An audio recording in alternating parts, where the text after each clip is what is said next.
ఇక్కడికొస్తే ఇక తెలంగాణ మళ్ళీ తెలంగాణకు వస్తే మనం ప్రశాంతంగా ఉన్న తెలంగాణ ఓకే కేసీఆర్ విధానాలు అవి పక్కన పెడితే అతని ప్రవర్తన ఈ టెన్షన్స్ ఉండేవి కాదు. ఇప్పుడు కొద్ది రోజులుగా రాజాసింగ్ పుణ్యం అంటూ టెన్షన్స్ మొదలైనవి. ఇది తెలంగాణకి ఖచ్చితంగా వాంఛనీయం కాదు. కరెక్ట్.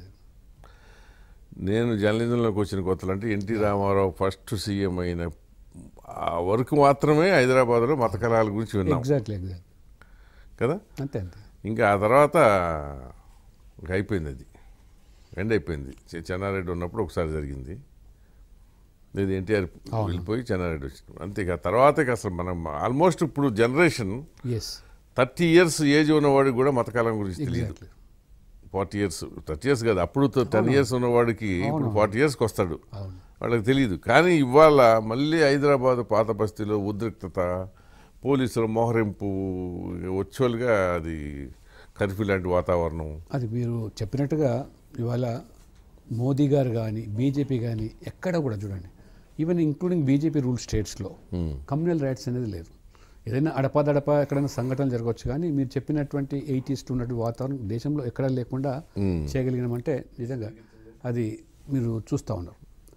నేనేమంటా అంటే ఇవాళ రాజాసింగ్ వ్యాఖ్యలను, రాజాసింగ్ దీన్ని బీజేపీ సమర్థించలేదు. మీరు నిన్న చూసారు, వచ్చిన దాని మీద ఎంబడే యాక్షన్ తీసుకుని సస్పెన్షన్ చేశారు. ఇది ప్రభుత్వం బాధ్యత కూడా ఉంది. ప్రభుత్వం కూడా అన్ని కోణాల నుంచి ఆలోచన చేయాలి.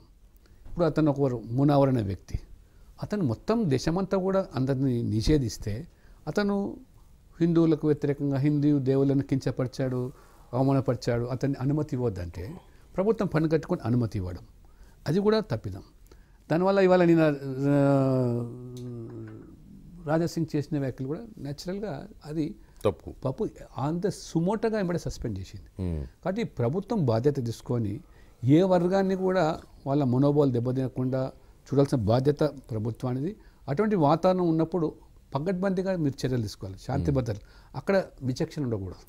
ఇవాళ మీ మిత్రపక్షం అని చెప్పి మస్జిద్స్కు వంత పాడే రకంగా, లేదే ఇవాళ ఇంకో రకంగా, అది ఆలోచన. ఇప్పుడు మీరు చూస్తారు ప్రజా సంగ్రామ యాత్ర బండి సంజయ్ యాత్ర జరుగుతున్న సందర్భంలో దాడి చేయడానికి వాళ్ళు అందరూ కూడా పోగైపోతున్నారు, వేల సంఖ్యలో వస్తున్నట్టు. వాళ్ళని అరికట్టాలి, వాళ్ళని అదుపు చేయాలి. అది వదిలేసి నువ్వు అనుమతి ఇచ్చినటువంటి యాత్రను ఒక పార్టీ ప్రెసిడెంట్ ఎంపీని అరెస్ట్ చేసి తీసుకుపోయి జైల్లో పెడతాము, లేకపోతే ఇంట్లో నిర్బంధం పెడతామంటే ఈ వ్యత్యాసం కూడా మంచిది కాదు. ఇవాళ నిజంగా కూడా పూర్తిగా ప్రభుత్వం అన్ని చర్యలు తీసుకోవాలా, శాంతి భద్రతలు కాపాడాలి. దానికి అన్ని విధాలుగా కూడా ప్రభుత్వ పరంగా కానీ పార్టీ పరంగా కానీ మేము అన్ని విధాలు కూడా దానికి సహకరిస్తాం.